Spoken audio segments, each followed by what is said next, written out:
I want to tell you a story. It's a very short story. It has only 3 sentences.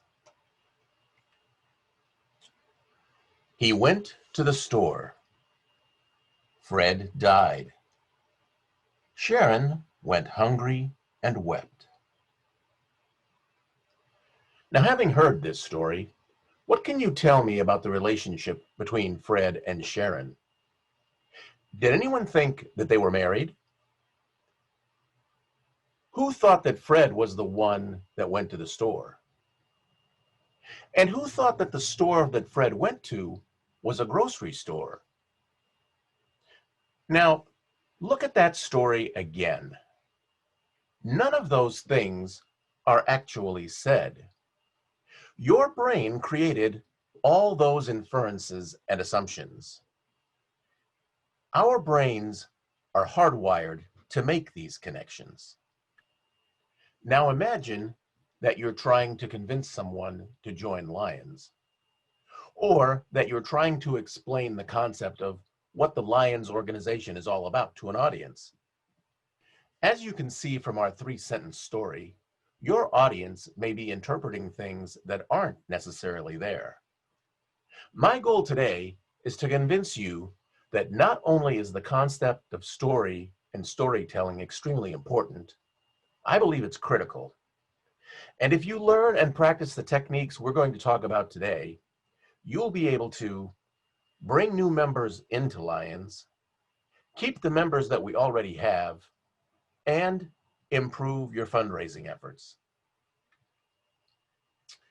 Now, as you learned from my introduction, I'm a geek.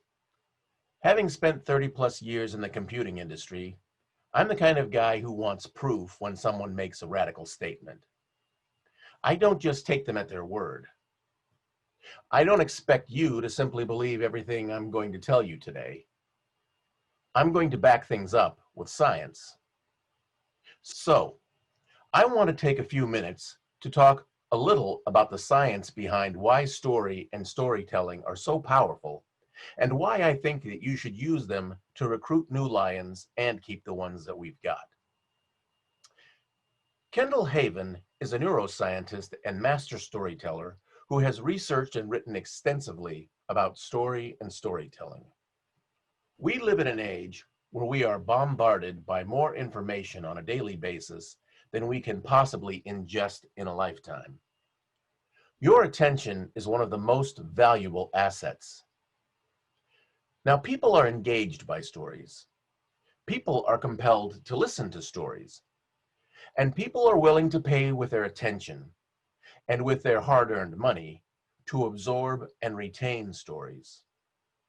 We've known these things to be true for a long time, but we've never really known why. Why are people engaged by stories? And why are people compelled to listen to stories? Well, Kendall Haven's research has answered these questions.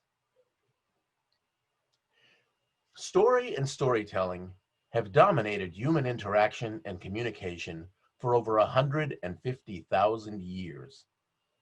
Storytelling was used to communicate and archive learning, wisdom, fact, knowledge, values, beliefs, history.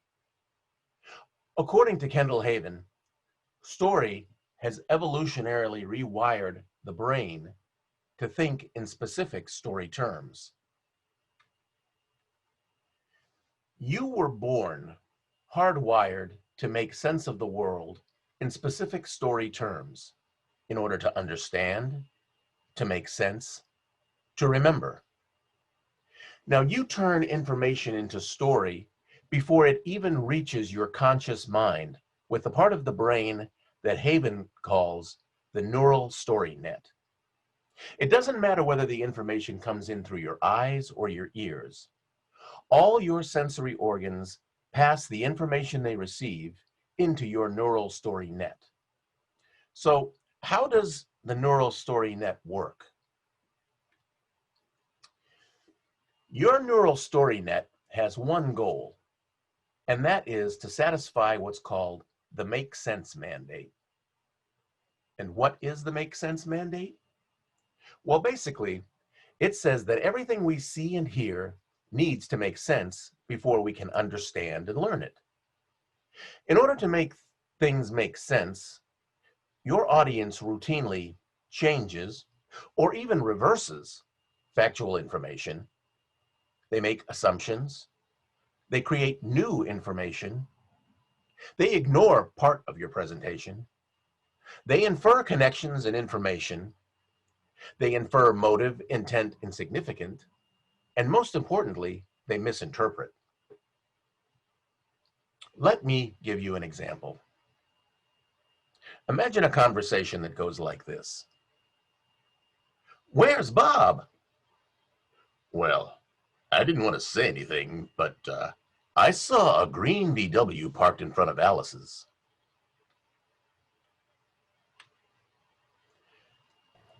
You can make sense of that, but only by making a bunch of assumptions.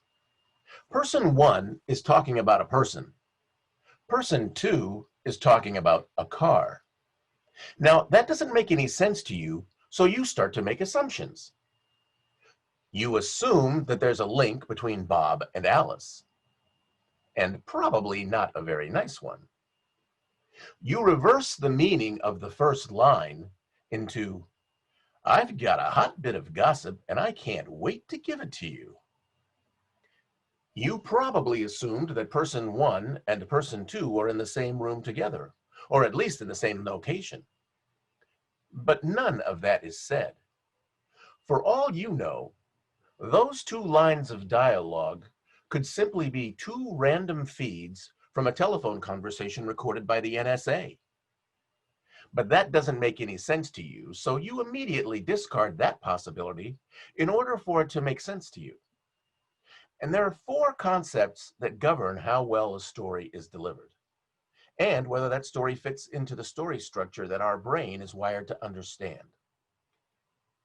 The first concept is called engagement. And we define as engagement as the ability to show up.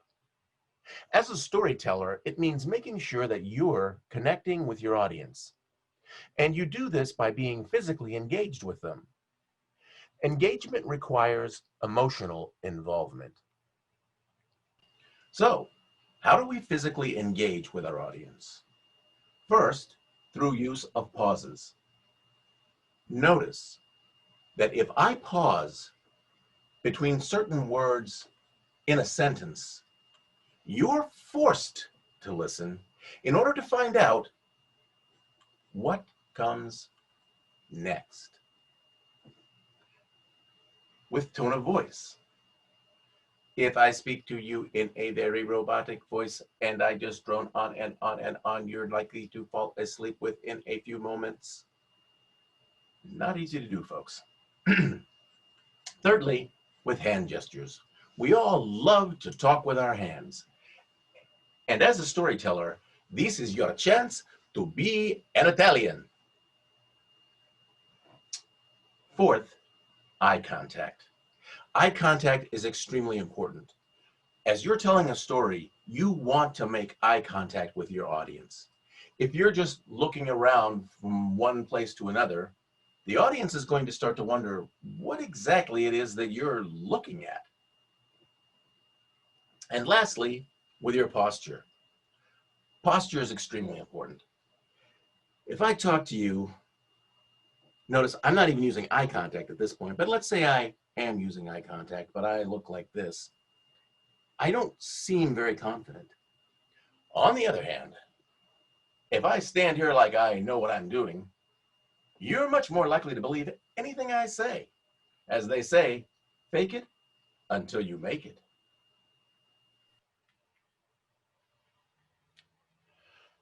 The second concept is transportation.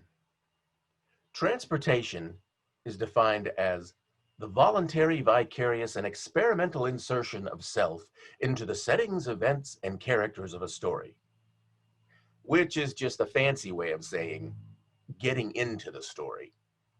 Transportation is about building trust between the story, the storyteller, and the narrative being told. The third concept is relevance. Relevance is implying a close relationship or importance. Your audience is constantly asking the questions, what does this story mean for me? Or how am I related to this story? If there's a connection, the audience will accept your story. Without a connection, they will reject it. If they reject your story, they've effectively checked out. They may still be listening, but you have zero chance of influencing them. And that brings us to the point that the first three concepts are there to get us to this final concept, which is influence. We're trying to convince someone to join Lions. Maybe we're trying to convince someone to become more involved. Or we're trying to convince someone to remain a part of Lions. Ultimately, we want to do more than alter the behavior of our audience because behavior is only a manifestation. We want to alter their attitude, their beliefs, and their knowledge. To summarize, our brains analyze every bit of information we receive in story form. We accept, alter, or reject incoming messages based on whether we connect with the story.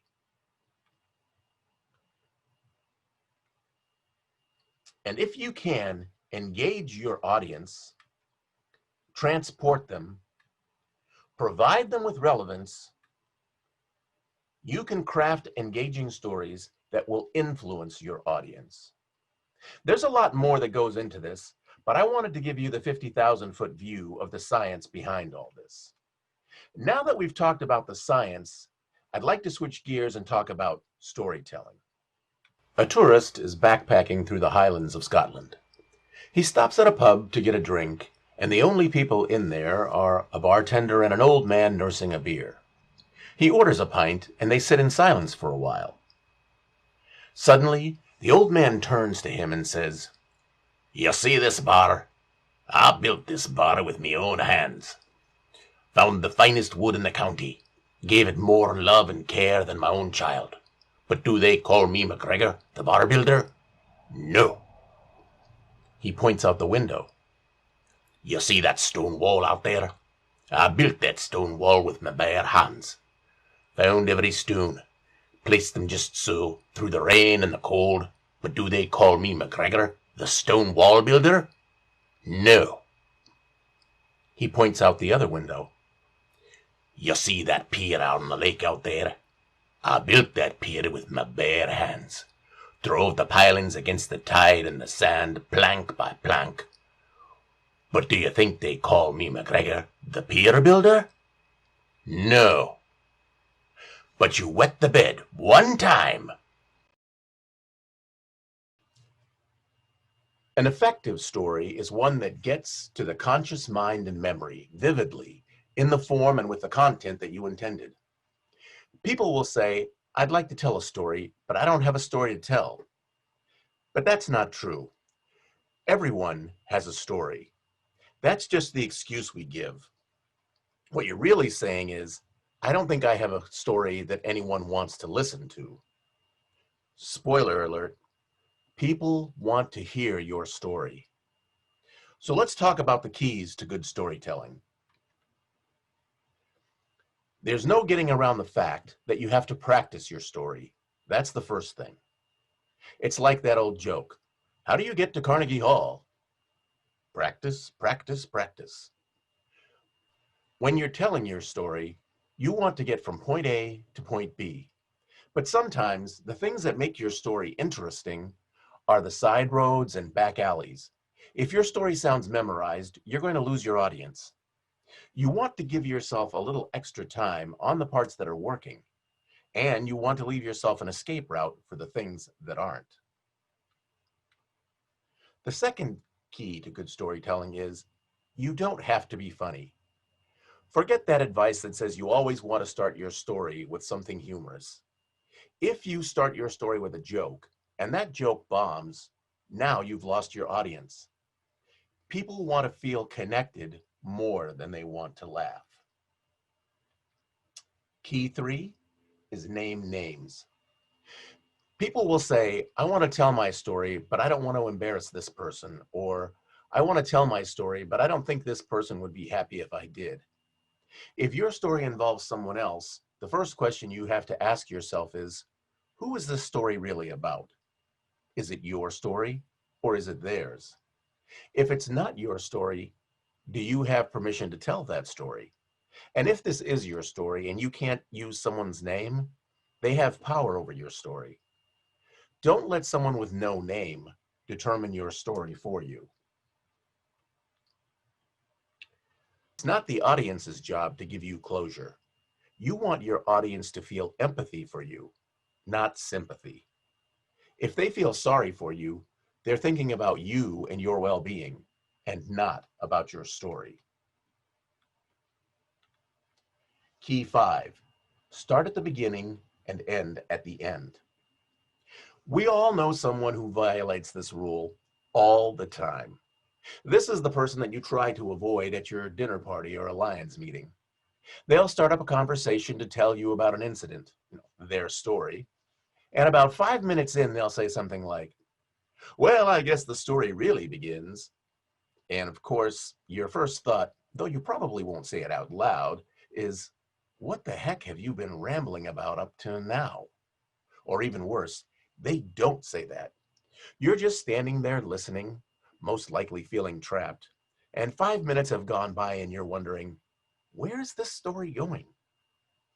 Don't start with a lengthy or even a short preamble. Just start at the beginning of the story and stop at the end of the story. When you end your story, that's the time to get off the stage. I've seen people tell a story and then say, so the moral of the story is, don't insult your audience. Your audience is either going to get the lesson you want them to get, or they're going to get the lesson that they want to get. Don't rob them of that by giving them the moral of the story.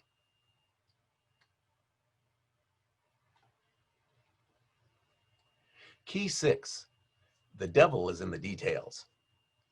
And those details are boring. Have you ever been on the receiving end of a conversation like this? Funny story about that. I was picking up my sister from the airport. She was flying in from Nashville, or was it Memphis? No, I think it was Nashville. Yeah, it was definitely Nashville, because I remember that my wife called me while I was on the way to the airport to remind me to pick up some toilet paper at the market on my way home. And I remember thinking, I'm not going to have time to stop at the market, because at this point, you're, as the audience, have probably completely tuned out. You're thinking, the punchline to this story had better be really, really good. Trust your audience. We're all human beings. We have shared experiences. You don't need to explain every niggling detail. And key 7, the audience is on your side. Keep them there. They want you to succeed. You've made a connection. They're your peers. They live in the same city or town as you do. They attend the same church as you, go to the same club meetings as you. Don't make a controversial statement unless you have to, and unless it's totally vital to the story. Don't offend your audience. I know I said that there were 7 rules, but hey, for attending this session, I'm going to give you a bonus, extra special super secret key. All these rules are meant to be broken. Sometimes details are important. Morals are necessary, and you have to make your audience uncomfortable to make them listen. But before you start breaking these rules, make sure you understand them. Start off by following them, especially if you're new to storytelling. So we've talked about the science of story and storytelling, and we've talked about some of the key elements of storytelling. Now I want to talk about how this relates to lions. There are 3 situations where I believe storytelling can have an impact: the elevator pitch, a membership drive, and I'm defining a membership drive as any event where you can spend 2 or more minutes talking to someone about lions. And thirdly, fundraising. Okay, So you probably all heard that you should have an elevator pitch. You know, for those occasions when you're in an elevator and someone asks you, "What is Lions?" Well, generally speaking, you probably have between 30 and 45 seconds in order to answer that question. Now, people often feel that they have to rush through their pitch because they only have 30 seconds. But 30 seconds is actually a long time. Okay, so let's talk about the elevator pitch. It usually goes something like this. We are 1.4 million men and women around the world who believe that kindness matters. We do whatever is needed to help our local communities. Our primary mission is helping those who are blind or have low vision, but we also feed the hungry, work with youth, protect the environment, promote diabetes education, and fight childhood cancer. We're always looking for people who want to help make the world a better place.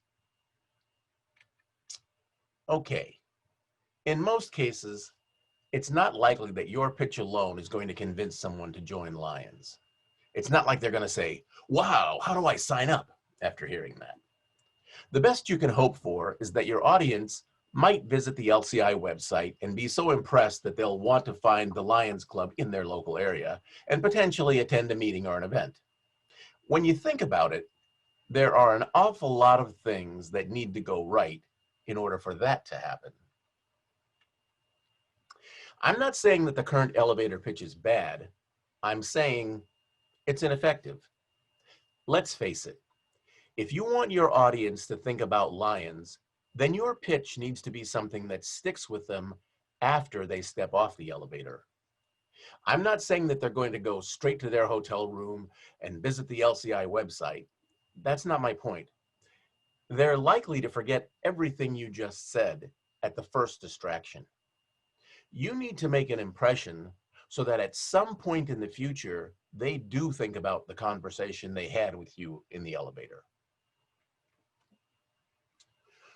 What is the purpose and the story of your pitch? You have something you want to convey. There's a message. There's a theme. There's a concept that you want to get across to your audience.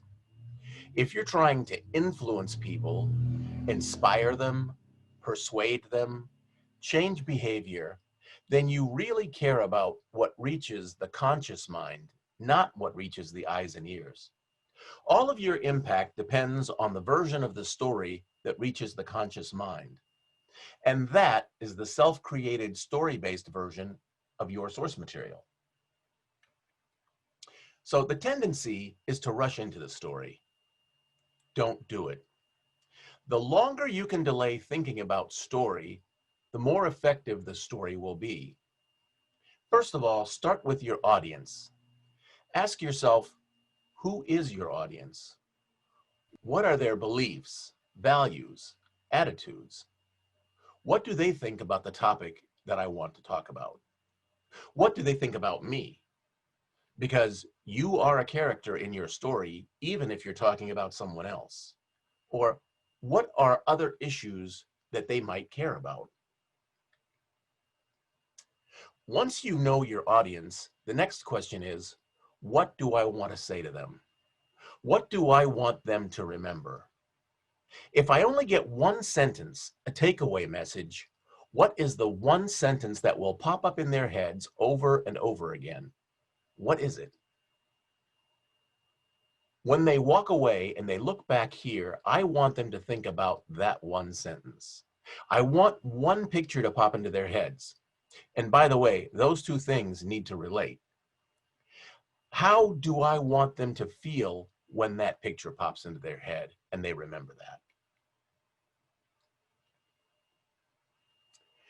Now ask yourself, what kind of story would be an appropriate vehicle to communicate that sentence and that image, that one picture at this point in time, along with the emotion that goes with it?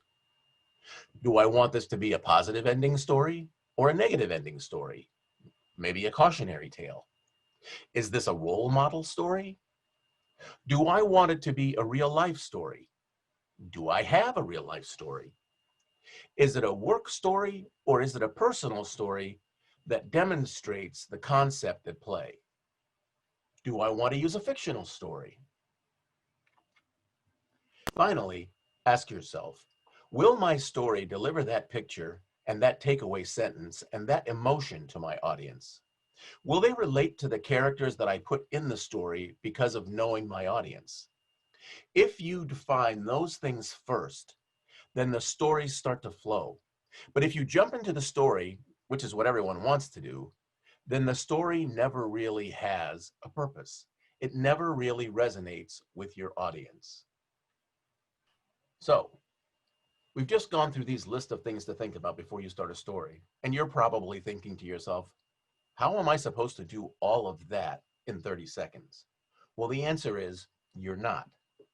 I want you to start thinking about story from right at this very minute. These are the kinds of things you should start thinking about so that when that opportunity presents itself, you're ready to tell a story. Let's imagine that you're stepping into an elevator and these are the two people that are in there already. Elevator door closes, and of course, the mom sees that you're wearing your lion's pin and says, "Oh, what are lions?" Instead of the normal elevator speech, you could do something like this. "Well, in my town, there was a little girl about your daughter's age who was having a hard time at school. Every day, the other kids at school picked on her and called her stupid, and her teachers largely ignored her because of her grades. But one day, members of the local Lions Club came to her school and provided free eye screenings. Because of that, the little girl got a pair of badly needed eyeglasses. Because of that, the little girl was able to see clearly for the first time, and her grades began to improve. Until finally, that little girl became class valedictorian in her high school and earned a free ride to a prestigious university." Or let's imagine this is the person that you meet when you step into the elevator. And he asks the same question, what is lions? I might start the conversation by saying, do you have grandchildren? In my town, there was a grandfather who was losing his sight, whose daughter had just given birth to his first grandchild. Every day, that man became more and more withdrawn to the point that he barely left his own house. One day, a member of our local Lions Club found out about the man's situation. Because of that, the Lions Club raised enough money to provide the man with a seeing eye dog. Because of that, the man began to feel comfortable being outside on his own. Until finally, that man was able to pick up his granddaughter from school and walk her home. Note that neither of my examples began with "once upon a time." Why? Because I considered my audience. If I answer the question, what do lions do, with "once upon a time," I probably would have lost my audience immediately.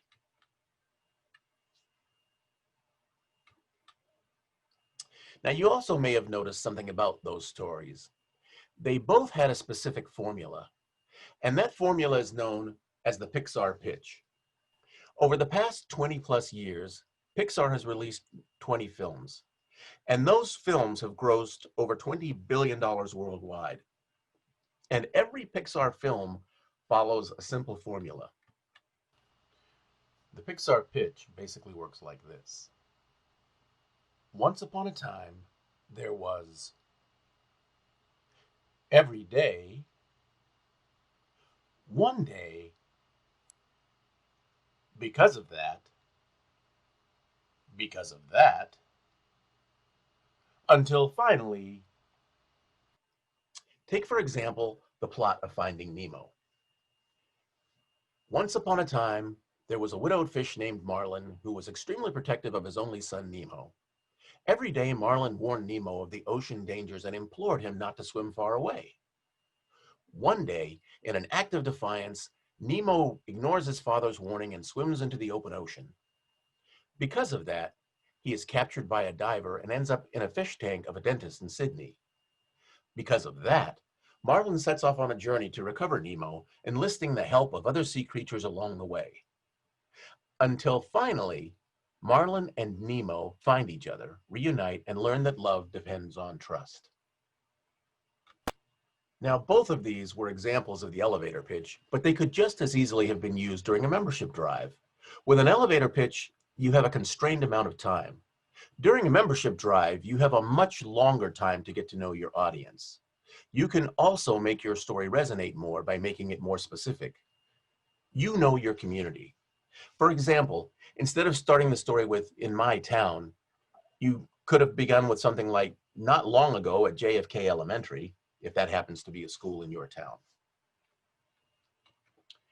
So we've talked about using stories as a membership recruiting tool. I mentioned earlier that I believe that storytelling can be a valuable tool for retention. And here's why. When you invite someone to join Lions, you're making them a promise. In effect, you're saying, if you become a Lion, we'll give you the opportunity to change the world. That's the promise. So how does your club fulfill that promise? In a word, service. Now, I'm not going to get on my soapbox and talk about the number of Lions who don't seem to know the difference between a service project and a fundraiser. Truth is, we haven't got time. But what I will say is this. If your club is actively performing service, then you have an abundance of stories to tell. Because nearly every successful service project creates a story. So, what now, you may be asking? My goals today were to show you the science behind the power of story and storytelling, and why our brains are hardwired to think in story terms, to provide you with some key tips for good storytelling, and to convince you that storytelling can be a powerful tool for recruiting and retaining members and for fundraising. I started this seminar with a story, and I'd like to end it with another story. Once upon a time, there was a community service crisis in our communities across North America. Every day, large numbers of Lions were leaving their clubs, to the point that in some communities, the Lions even doubted whether they could continue to be of any service. One day, a group of Lions attended a seminar about the power of storytelling. Because of that, they found better ways to explain the concept of Lions to complete strangers and to inspire people to join them. Because of that, cities and towns all across North America came to appreciate and depend upon their local Lions clubs. Until finally, every community, irrespective of ethnic or economic circumstance, had a thriving Lions Club able to provide local community service. Find your story, practice your story, and tell your story.